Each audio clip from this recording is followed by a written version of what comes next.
Pasta salads are great accompaniments to cooking out and picnics during the summer.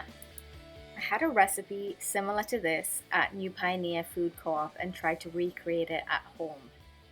This is what I came up with.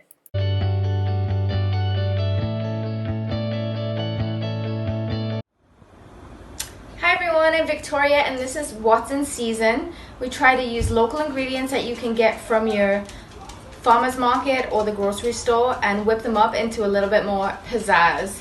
Today we're doing sides, and one of my favorite sides is a good pasta salad, but oftentimes it can be pretty boring. So this is one of my all-time favorite, pretty simple, very flavorful pasta salads. Obviously for your pasta salad you're gonna need pasta. My favorite pasta for this kind is penne pasta, but farfalle or bow tie works really well. You're gonna need some kind of milk. I use almond milk. You can also use cashew milk or plain old cow's milk if that's what you have. Garlic. I'm in the vein that you can never have too much garlic, and we're gonna roast this garlic, so the intensity of the flavor is gonna go down a little bit, which is why I usually use 2 or 3 cloves. Spring onions. I use a couple, 2 or 3. A good Parmesan cheese, lemon, so this is lemon juice here, peas, veganese, it's a vegan alternative to mayonnaise. You can use mayonnaise or whatever you have around, some olive oil, which you'll use for roasting your garlic, and then salt, pepper. I use a few red chili flakes and some Italian herbs. And then you can see all the beautiful little eyes looking at you because they're getting ready to go in the oven.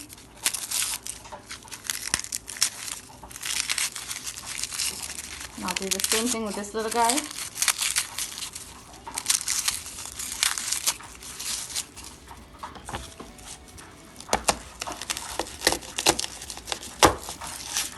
Alright, and don't worry if they're a little bit different shapes and sizes, it's easy just to get them smashed out.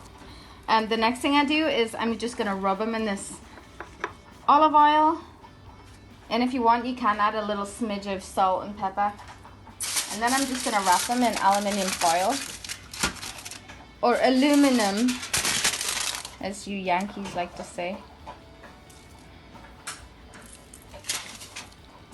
And then once I wrap them up, I'm going to put them in the oven at around 425 for about 30 to 40 minutes. And then the little bulbs are going to come out, and each individual clove is going to be delicious and soft. Next, you just want to pop your pasta in a pan of boiling water with salt. And let that puppy cook. 1 box is usually good for around 6 to 8, especially if it's a side. You can make it go just a little bit further. One secret ingredient, I also add a smidge of this Engelhofer honey mustard. Pasta is ready. I've left it to cool, and I've also let the garlic cool down. And then I'm just going to incorporate all the ingredients: the milk, the peas, the spring onions, the spices, the cheese, the lemon, and the veganese. And then finally the garlic, and mix it all up. And then you just want to add salt and pepper to taste. Garnish with cheese and mix it all around, and voila!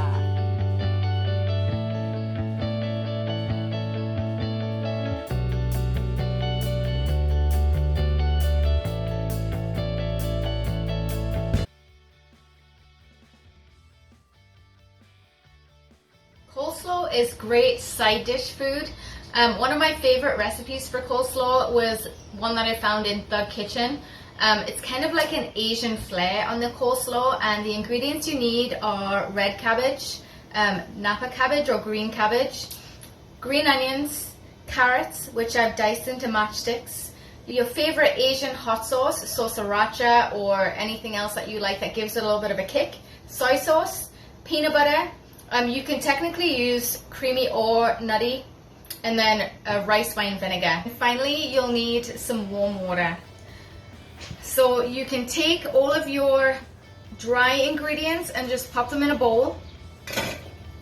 I might just add that with the ingredients for the dressing. I would say do it to taste. Whatever's good for you is good for you. I like things a little bit spicy, so the amount that I put in the recipe, the ingredients, I use more than that for hot sauce. So I'm just putting in my cabbage, I've got my carrots and my spring onions in here as well. So I'm just going to set those dry ingredients aside, and we're going to work on the dressing. So again, this is just warm water, and we're going to add the sriracha sauce.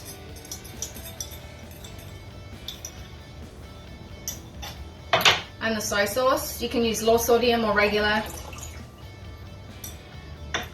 The peanut butter.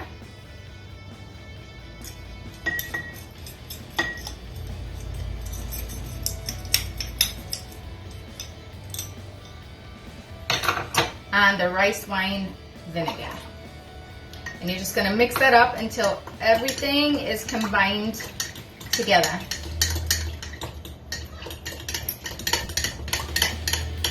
Now I'm just going to let this sit for about 10 minutes all by itself so the flavors can mingle together.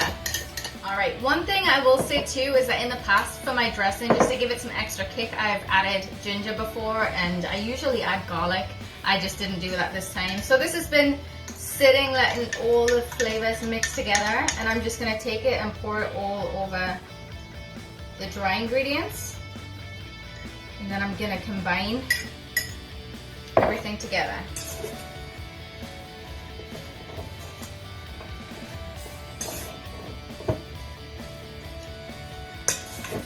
So the rice vinegar is going to kind of slightly pickle the cabbages and the carrots. So it's going to have a tangy little bite, but it's also going to have a little bit of zing from the hot sauce, and the peanut butter is going to give it like that creamy aftertaste.